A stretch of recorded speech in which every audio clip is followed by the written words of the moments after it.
As a pagan and as a religious person, I am understanding that through the ages and stages of children, there's a different approach that is needed and required for the activation of the brain and how it functions physically inside a human being.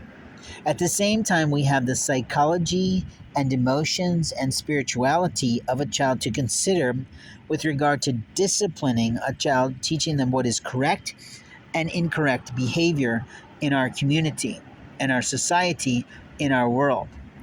Parents that are failures as parents are the ones that refuse to pick up a book that's current on child rearing.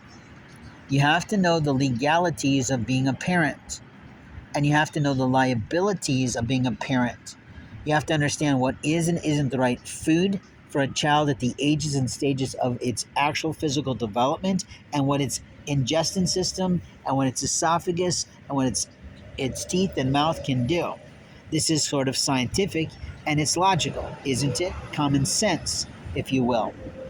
But a parent's will for a child is not always the healthiest will for a child. God's will for a child is always the healthiest will. But something we don't really do much anymore is spank or physically adjust a child. There are new laws across the land with regard to child abuse that has been changing, of course, from when I was a child, when a slap, a spank, or a belt was commonly known to be used. That a father could strap a child if they were out of control and not understanding. At the same time, the right type of hit at the right moment of time can sometimes adjust a child to never do certain things again.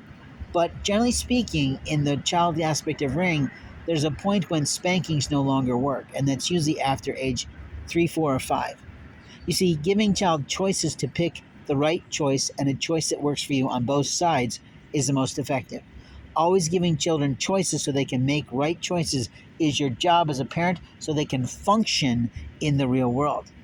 I can't always remember everything I'm supposed to say to prove to some girl that I love her every day, but I do not believe in spanking, generally speaking.